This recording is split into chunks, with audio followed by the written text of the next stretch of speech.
आज आपको अपने निवास पर आने का कष्ट दिया है, इसके लिए सबसे पहले तो हम क्षमा प्रार्थी हैं। लेकिन आप लोग आए, इसके लिए बहुत बहुत धन्यवाद देते हैं और आभार व्यक्त करते हैं। आज का मेन विषय यही है कि आए दिन विपक्षी दल जो हैं पार्लियामेंट नहीं चलने दिया और पार्लियामेंट में कुछ ऐसी अप्रिय घटना उन लोग घटा दिए जो कि बहुत से अखबारों में आप लोगों के माध्यम से देखने को पढ़ने को मौका मिला कि शायद संसदीय इतिहास में ये पहली घटना है जब दो माननीय सांसद आज भी हॉस्पिटलाइज। अब किस कारण से ऐसा हुआ, इसी के बारे में हम आप लोगों को अवगत कराना चाहते हैं। क्योंकि जिन बातों को लेकर ये जो परिदृश्य सामने लाया जा रहा है उसका हम प्रत्यक्षदर्शी हैं। हम भी राज्यसभा में मौजूद थे जब माननीय गृह मंत्री अमित शाह जी संविधान पर अपनी बात कह रहे थे, बतला रहे थे। तो साधारण बात है, क्योंकि हम गांव गमई से आते हैं, तो उसी रूप में हम आप लोगों के सामने ये बात परोसना चाहते हैं कि कभी काल हम लोग भी सुनते हैं कि भाई भगवान भगवान भगवान करते हो, लेकिन भगवान क्या चाहते हैं, भगवान क्या बताए हैं, उनके बात पर नहीं चलते। अगर उनके बताए हुए मार्ग पर चलो तो कल्याण हो जाए। ये साधारण कंसेप्शन है जो हम ग्रामीण परिवेश में भी ये देखते हैं, सुनते हैं। अगर इस पृष्ठभूमि को ध्यानगत रखा जाए तो बाबा साहब के बारे में अपनी बात बताते हुए बहुत ऐतिहासिक भाषण अमित शाह जी ने उस दिन दिया। जिन बातों को हम लोग नहीं भी जानते थे, हम खास करके उन बातों का भी उस दिन उन्होंने जिक्र किया।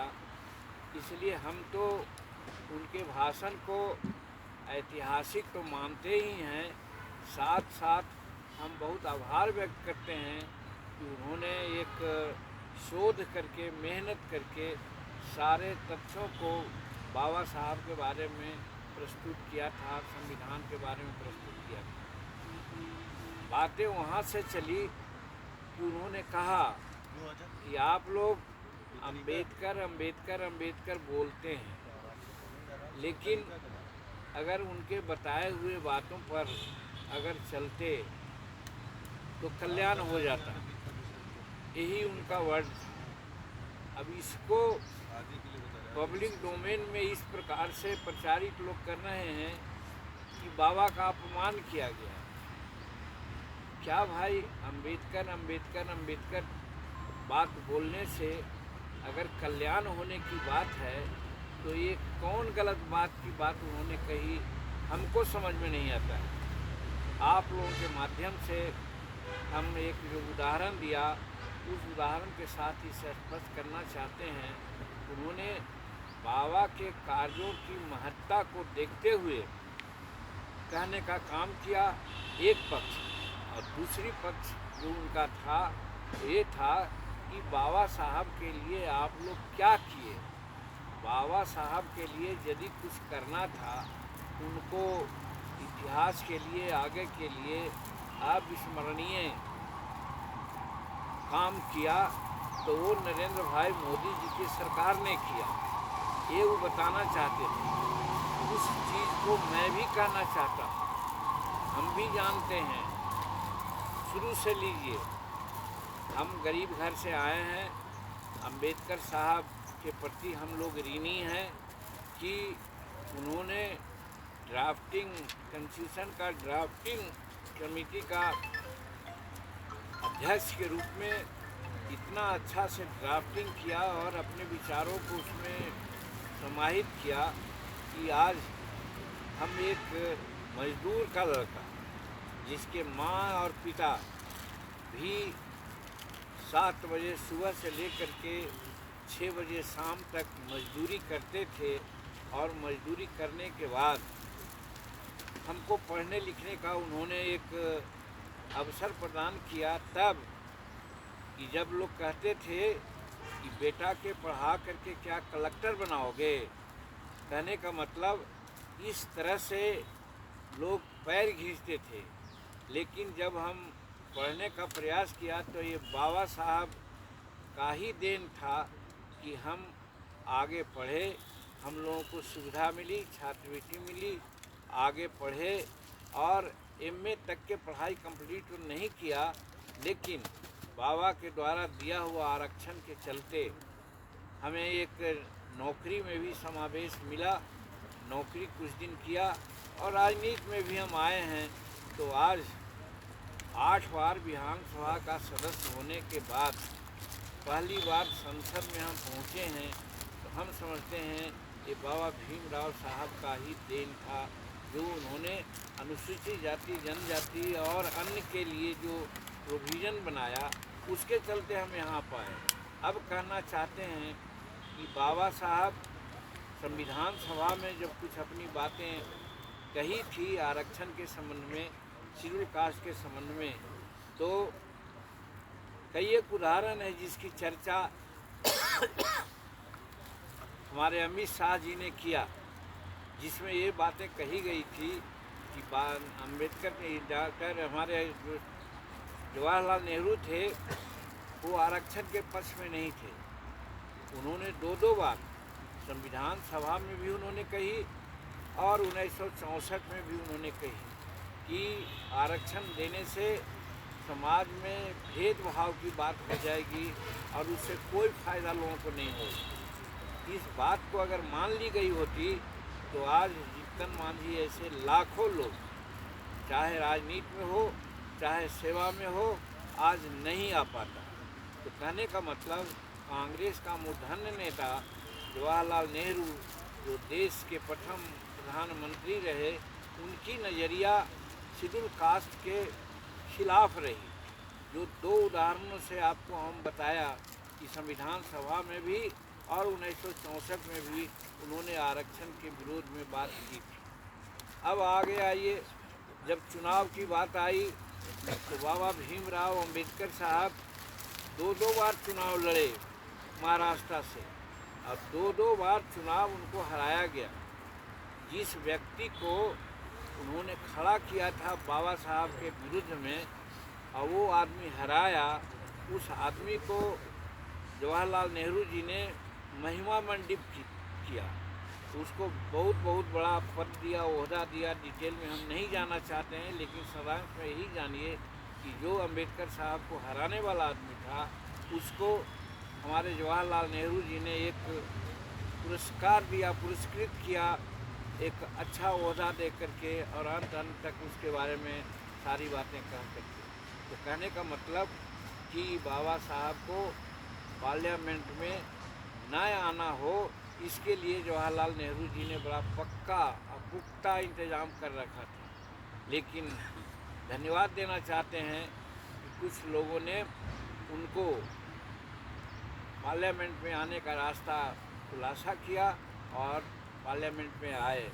और पार्लियामेंट में आए तो कुछ लोग कहते हैं कि ये कांग्रेस वाले ही लोग थे, या कुछ लोग कहते हैं कि ये जवाहरलाल नेहरू ही थे कि जो उनको लॉ मिनिस्टर बनाया, कानून मंत्री बनाया। हमारा कहना था कि जो संविधान की रचना किए तो वर्ल्ड फेमस हो गए थे हमारे डॉक्टर भीमराव अम्बेडकर साहब। जहाँ तक विधि का ज्ञान हो, जहाँ तक विद्वान की बात हो, वो समकालीन समय में सबसे बड़े विद्वानों में, और सिर्फ कानूनविद नहीं थे, वो बहुत बड़े फिलोसफिकल भी थे, बहुत बड़े अर्थशास्त्री भी थे। सारे चीज़ों का उनको ज्ञान था। तो वैसे आदमी को कानून बना करके, कानून मंत्री बना करके बहुत उन्होंने अनुग्रहित नहीं किया जवाहरलाल नेहरू ने। ये उन्होंने उनको बना करके रखा ताकि हो सके तो आगे सेवा की बात हो, भारत के राजनीति में कुछ अच्छा हो सके। लेकिन साल भर भी नहीं हुआ और बाबा अम्बेडकर साहब बहुत सी बातें, चाहे हिंदू कोड बिल का मामला हो, आरक्षण का मामला हो, या और शेड्यूल कास्ट शेड्यूल ट्राइब्स के संबंध में जो बातें होनी चाहिए थी, उसकी जब चर्चाएं हुई तो उसमें जवाहरलाल नेहरू और हमारे बाबा भीमराव अम्बेडकर में मतभेद हो गया। और वो मतभेद होने के बाद बाबा साहब ने अपने समकालीन कुछ नेताओं से चर्चा किया कि भाई अब इतना मतभेद हो गया है जवाहरलाल से, जो प्राइम मिनिस्टर हैं, तो हमको मंत्रिमंडल में रहने की आवश्यकता नहीं है, हम त्याग पत्र देना चाहते हैं। ये शब्द जब प्रधानमंत्री के जवाहरलाल नेहरू के श्रवण में गया, कानों में गई बात, तो उन्होंने कहा जाने दीजिए, डॉक्टर अंबेडकर के रिजाइन करने से कोई हमारे ये में कोई फर्क नहीं पड़ेगा। ये नज़रिया डॉक्टर भीमराव अंबेडकर के प्रति जवाहरलाल नेहरू की या फिर कहिए कि कांग्रेसियों की थी, ये स्पष्ट होता है। वही कांग्रेसियों की जिनके मूर्धन्य नेता इस प्रकार की बात करते थे, और आज संविधान निर्माता का वो जो पट्टी लेकर के घूमते हैं और कहते हैं कि संविधान पर खतरा है, तो मैं कहना चाहता हूँ कि संविधान पर कोई खतरा अभी नहीं है, और संविधान बनाने वालों को उन्होंने निरादर किया। एक बात। इसके बाद हम आगे आकर के कहना चाहते हैं कि जब 1990 का काल आया, उसके पहले जवाहरलाल नेहरू हों, श्रीमती इंदिरा गांधी हों, एक गजब बात लगती है कि अपने जीवन काल में ही उन लोगों ने भारत रत्न की उपाधि अपने नाम पर कर ली। हम समझते हैं कि कम से कम हम वैसे अगर स्थिति में रहते तो हम अपने जीवन काल में भारत रत्न की उपाधि तो नहीं लेते, लेकिन उन्होंने ले ली। चलिए वहाँ तक हमको स्वीकार्य है। लेकिन क्या बाबा भीमराव अम्बेडकर जब समकालीन स्थिति में सबसे विद्वान, संविधान बनाने में अहम भूमिका रही, क्या भारत रत्न उपाधि के लायक नहीं थे? तो ये कांग्रेस वालों ने उनको भारत रत्न की उपाधि नहीं दी। 1990 में जब कांग्रेस की सरकार ध्वस्त हुई, संविद की सरकार बनी, तब आप लोगों ने देखा कि 1990 में उनको भारत रत्न की उपाधि दी गई। ये कांग्रेस वाले कौन मुंह से आज कहते हैं कि हम बाबा भीमराव अम्बेडकर के अपमान नहीं सहेंगे? अपमान तो उन्होंने किया, इस चीज़ को उनको अपने मन में सोचना चाहिए था, लेकिन उन्होंने नहीं सोचा। और बाबा भीमराव अम्बेडकर को 1990 में जो उनको भारत रत्न की उपाधि मिली। एक बात और आगे आप बढ़िए तो बाबा भीमराव अम्बेडकर का नाम लोग भूल ही लिया था, और भूल दिया था, नहीं लोग जान रहे थे। लेकिन जब नरेंद्र मोदी की सरकार आई तो जानते हैं उन्होंने क्या किया?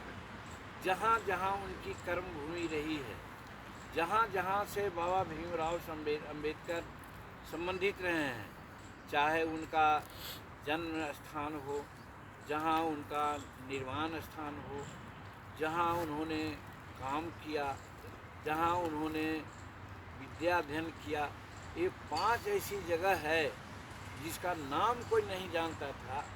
लेकिन यही नरेंद्र मोदी की सरकार ने, सबसे पहले मैं नाम लेता हूँ ब्रिटेन का, लंदन का, इंग्लैंड का, जहाँ बाबा भीमराव अम्बेडकर साहब पढ़े थे, उनकी किताबें वहाँ संग्रहित थी। हम भी गए थे वहाँ और उनके किताबों के संकलन को देखा तो हमको बताया गया कि संसार में किसी एक व्यक्ति का इतना ज़्यादा संकलन किताबों का नहीं दिखा जाता है जितना हमारे अम्बेडकर साहब की किताबें हैं। और वो जगह जहाँ पढ़े थे, रहे थे, किताब का संकलन था, वो गुलामी के जंजीर में बंधा हुआ था। ये कांग्रेस वाले लोग 60 वर्ष राज्य किए, आवाज़ जो कहते हैं कि अपमानित कर रहे हैं दूसरे लोग, तो कहाँ चले गए थे कि जब उनके कार्यस्थल को गुलामी के जंजीर में छोड़ दिया था। हम धन्य मानते हैं, हम साधुवाद देते हैं नरेंद्र भाई मोदी को कि उस स्थान को जहाँ अम्बेडकर साहब रहते थे, पढ़ते थे, उनके किताब के संकलन था, उसको इंग्लैंड सरकार से भारत सरकार खरीद लिया और खरीदने के बाद आज उसको अम्बेडकर स्मारक के रूप में वहाँ रखा गया है। संसार के लोग आते हैं और देखते हैं। तो ये अम्बेडकर साहब का अपमान है कि अम्बेडकर साहब का सम्मान है?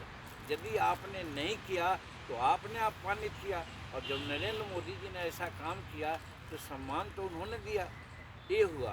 फिर आप जाइए, महू है जहाँ उनका स्थान जन्म का है, निर्माण स्थल का जहाँ है जो वहाँ कानपुर की बात कहिए, या फिर दिल्ली में भी जो आज बहुत तरह की बातें हो रही है, या फिर दीक्षा भूमि की बात आपको बतावें, ये सब 5 तीर्थ बना दिया अम्बेडकर साहब के नाम पर नरेंद्र भाई मोदी ने। तो जब 5 तीर्थ पर आज पर्यटक लोग आते हैं, दुनिया के लोग आते हैं, उनको देखते हैं कि बाबा साहब ने क्या किया था। तो आज बाबा साहब से संबंधित 5 प्रमुख जगह, जिसको कि आज पंच तीर्थ का नाम दिया गया, ये कांग्रेसियों ने तो नहीं किया था। तो कांग्रेस ने नहीं किया था तो नरेंद्र मोदी जी ने किया।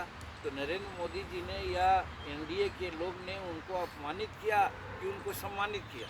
तो जब सम्मानित उनको किया तो आज कौन मुँह से कांग्रेस वाले लोग करते हैं कि उनको आप अपमानित किया? तो इस तरह की बात है।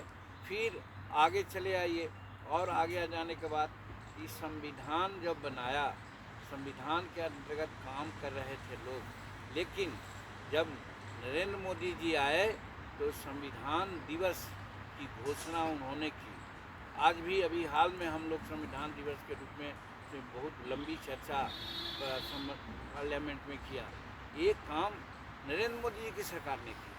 तो ये क्या अपमान की बात थी, ये सम्मान की बात थी? ये चर्चा अगर सम्मानित करते तो कांग्रेस वालों को करना चाहिए था, लेकिन कांग्रेस वाले संविधान दिवस को मनाने का नाम नहीं लिया।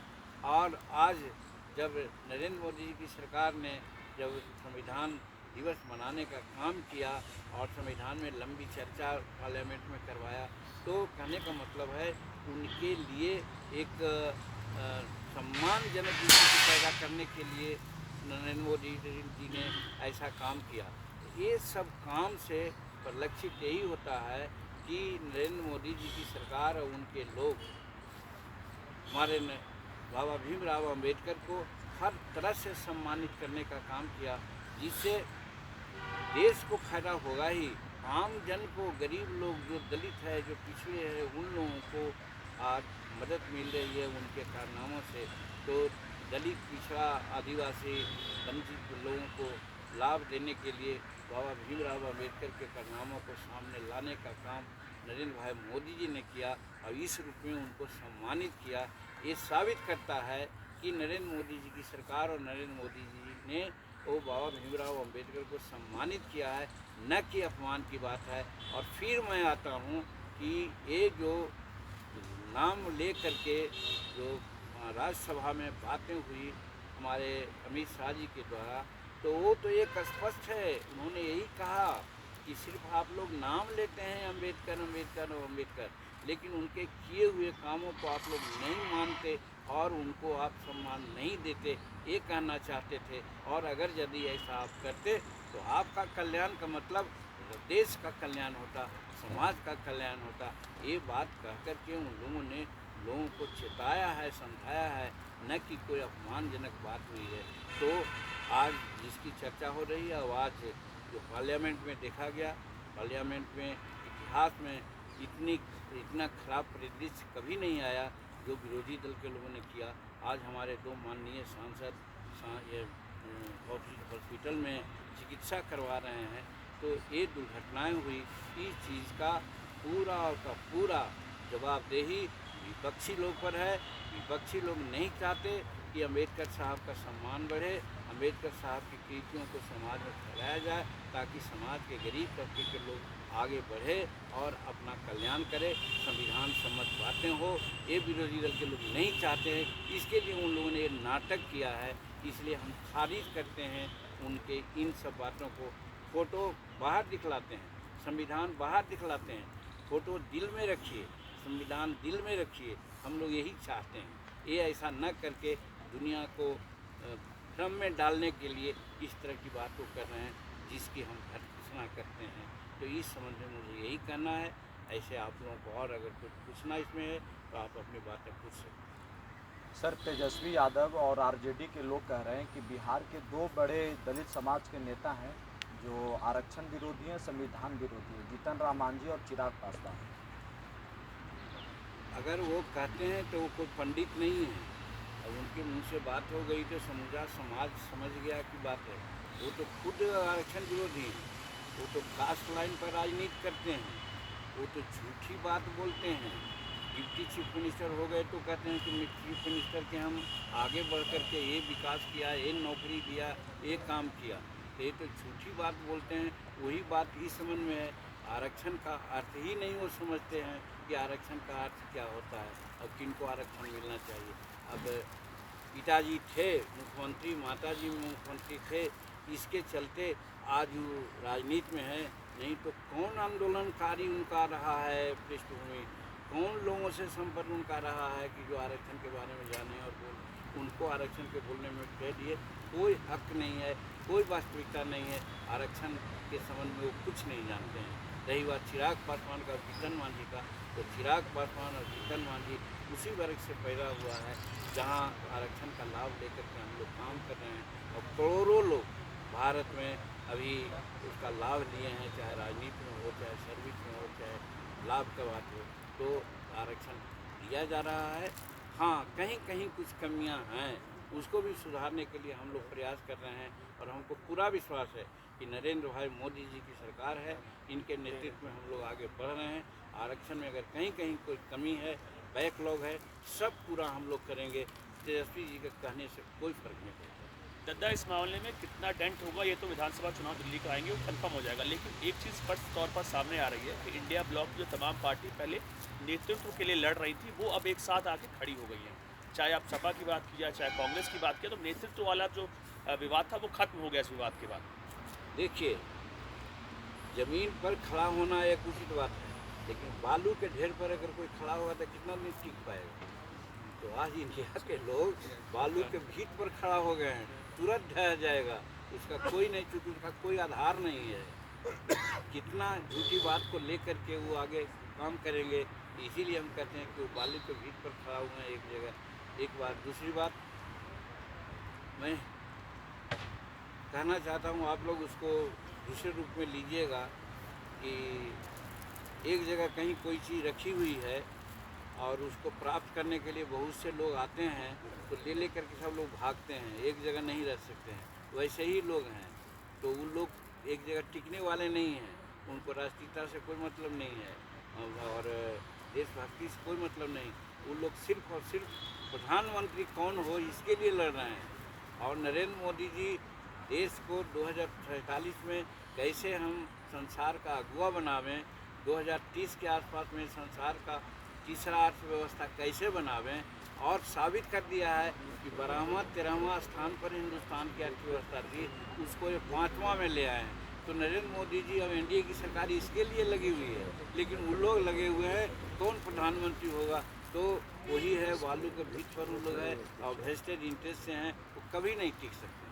सर लगता नहीं कि जैसे विपक्ष एक तरफ सवाल उठा रहा है, चंद्रशेखर आज़ाद भी हैं, वो भी अपनी पार्टी का नेतृत्व करते हैं, जिस तरह से बोला अमित शाह ने उस पर आपत्ति है। हो सकता है उन सरकार ने बहुत काम किया हो, लेकिन जिस तरह से बातें रखी, बार बार उनका नाम लिया और फिर भगवान का जिक्र किया, उस पर आपत्ति है तो गलत ना है। पहले मैंने कहा कि आम भाषा में, क्योंकि हम देहात के रहने वाले हैं, एकदम ग्रामीण क्षेत्र के रहने वाले हैं, कोई भी बात होती है, कोई कहता है अरे भैया तुम खाली भगवान का नाम लेते हो, पूजा पाठ की बात कर रहे हो, भगवान जो चाहते हैं, भगवान जो शिक्षा दिए हैं उसको अपनाओ, तब कल्याण हो जाएगा।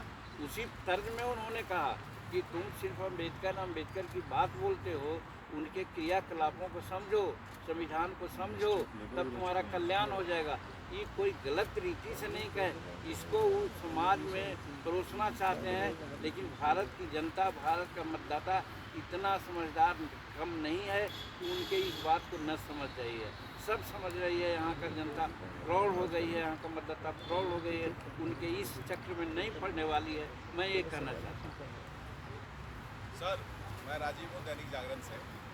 सर, एक सवाल अभी आपने बताया ना कि अच्छी बात है, तीसरी अर्थव्यवस्था हम लोग बड़ी बनने जा रहे हैं, मोदी जी सब प्रयास की तरह। एमएसएमई का बहुत योगदान है और एमएसएमई आपको पता ही है सबसे ज़्यादा उद्योग में, निर्यात में एमएसएमई जो है भूमिका निभाता है। तो इस बार बजट में एमएसएमई की सबसे बड़ी समस्या क्या है कि एक तो उनको टर्म लोन नहीं मिलता है, कैपिटल लोन नहीं मिलता है। कैपिटल लोन मतलब कि जो कार्यशील वर्किंग कैपिटल, कार्यशील पूंजी जिसको बोलते हैं, उसमें दिक्कत आती है। दूसरा भुगतान में दिक्कत आती है। तीसरा है कि अभी स्टील पे भी डंपिंग ड्यूटी लगाने की बात हो रही है, इससे भी एमएसएमई प्रभावित होंगे। तो और इस बार बजट में आप एमएसएमई के लिए क्या मांगेंगे? देखिए, एमएसएमई आज की आर्थिक व्यवस्था का ये रीढ़ है और इसकी बात चर्चा आप किए तो मैं हर वक्त चर्चा करता हूँ कि जब भारत जगत गुरु कहलाता था, धन धान से पूर्ण था, कोई बेरोजगार नहीं थे, उस समय ये बहुत बहुत बड़े बड़े कंपनियां, फैक्ट्रियां नहीं थी। आज एक डाटा से मैं कहना चाहता हूँ कि समस्त हिंदुस्तान में 24,000 बड़े बड़े फैक्ट्रियां हैं और उसकी पूंजी कितनी लगी हुई है, कितने लोग उसमें एम्प्लॉयड होंगे, वो बात अलग की बात है। लेकिन हम एमएसएमई की बात करते हैं। एमएसएमई में चाहे सूक्ष्म हो, लघु हो, मध्यम हो, इसमें उसमें भी 3 भाग में मध्यम जो है वो सिर्फ 10% भागीदारी है। सिर्फ लघु और सूक्ष्म उद्योग ही इसमें ज़्यादा काम कर रही है और इसकी यूनिट की संख्या 6 करोड़ है। आप जान सकते हैं कि कहाँ 24,000 है और कहाँ 6 करोड़ है। तो 6 करोड़ इकाई है, इसमें अगर 10-10 आदमी भी लाएंगे तो आप जोड़ लीजिए कि 60 करोड़ लोग इसमें लगेंगे। लेकिन इसका प्रतिफल ये है कि अभी तक 23 करोड़ लोगों को हमने नियोजन दे रखा है और यहाँ अनएम्प्लॉयमेंट की स्थिति को इसी से हम लोग दूर कर सकते हैं। पहले बासठ सिस्टम चलता था, जिनसों का आदान प्रदान होता था, फैक्ट्री नहीं थे, पैसा और बैंक नहीं था, लेकिन सब कुछ ठीक था। आज हम लोग बाहर से प्रभावित होकर के बैंक और पैसा के चक्कर में फंस करके थोड़ा सा पीछे हम लोग हो गए हैं। तो इसमें मैं कहना चाहता हूँ कि आज खेती के बाद सबसे बड़ा उद्योग और सबसे सपोर्टिंग उद्योग हमारा एमएसएमई। आपने ठीक ही कहा, हमारे सामने है कि एक्सपोर्ट जो हम लोग करते हैं, कोई भी देश या कोई भी राज्य ऐसा होता है जिसका एक्सपोर्ट होता है ज़्यादा, वो समृद्ध माना जाता है, जिसका इंपोर्ट होता है ज़्यादा, वो गरीब माना जाता है। तो हमारा एमएसएमई ही और ख़ास करके हमारा सूक्ष्म और लघु ही, मध्यम को हम अभी दरकिनार कर रहे हैं इसलिए कि मात्र 10-12-15% उसका योगदान है। तो उसमें हम लोग 45.73% यानी कहिए 46% योगदान हमारा एक्सपोर्ट में है। आप जोड़ लीजिए, समझ भारत की इकोनॉमी का 46% अगर योगदान सिर्फ एमएसएमई का है तो हमारा क्या महत्व है, हम क्या कर रहे हैं पता। दूसरी बात, जो हमारा जीडीपी में हम 30.1% का योगदान दे रहे हैं, ये भी एक बहुत बड़ी बात है। तो इस तरह से हम लोग आगे बढ़ रहे हैं और मैन्युफैक्चरिंग उत्पादन में लगभग हम 35.4% का योगदान दे रहे हैं। कहने का मतलब हर तरह से हम इसको योगदान दे रहे हैं। और आपने जैसा कहा, इसके विकास के लिए हमारे यहाँ बहुत सा काम, प्राइम मिनिस्टर ये विश्वकर्मा योजना चल रहा है, हमारे यहाँ PMEGP चल रहा है, इसको कहा जाता है गारंटी प्रॉमिस रोजगार गारंटी योजना चल रहा है, हमारे यहाँ जैसे ट्रेनिंग योजना चल रहा है, हमारे यहाँ शेड्यूल कास्ट शेड्यूल ट्राइब घर चल रहा है, हमारे यहाँ KVIC के माध्यम से हम लोग कर रहे हैं, हमारे यहाँ क्वायर बोर्ड है, हमारे यहाँ PSU है, इसको NSIC कहते हैं, उसके माध्यम से हम लोग व्यवस्था को आगे बढ़ाने का काम कर रहे हैं। और हम समझते हैं कि जिस प्रकार से अभी चल रहा है, आगे आने वाले दिनों में हमारे एमएसएमई का योगदान और बढ़ेगा। नहीं बजट में सर एक दो मतलब एमएसएमई को लेके आपके मंत्रालय की क्या मांग रही है? बजट में कोई चिंता नहीं है। हमारी बात फाइनेंस मिनिस्टर से हुई है और आप याद कीजिए आज से 15-20 दिन पहले एक क्लस्टर के उद्घाटन के संदर्भ में बेंगलुरु में प्राइम मिनिस्टर हमारे फाइनेंस मिनिस्टर से यही प्रश्न पूछा गया। हम भी जुटे थे, उसको क्या कहते हैं ऑनलाइन ही नहीं, उसको दूसरा टर्म है, गया से जुटे थे, हमने भी मांग किया था। तो उन्होंने स्पष्ट बैंकों को कहा है कि बैंक हमारे एमएसएमई के उद्योग में कोई बाधा नहीं डालेगा, जितना जो हमारा प्रेस्क्राइब लोन है उसको देगा। और हम जानते हैं 5 करोड़ रुपया तक के हम बैंक गारंटी देते हैं। बैंक गारंटी के चलते बहुत लोग इधर उधर पीछे चलते हैं। तो हमारे लोग जब 5 करोड़ रुपया तक के हम बैंक गारंटी देते हैं तो बहुत से लोग आगे जाके हमारे क्या निबंधन करने वाले जो हमारे 2 उद्यम है, उद्यम और उद्यम अशिष्ट।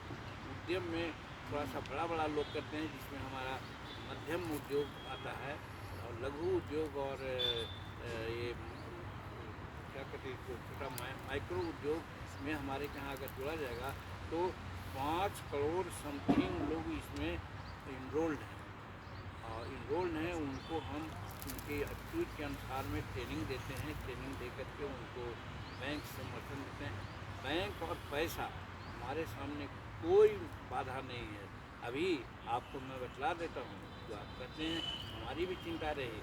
अभी शेड्यूल कास्ट शेड्यूल ट्राइब घरों में हमने देखा कि 800 करोड़ रुपये मात्र हमको और ज़रूरत थी।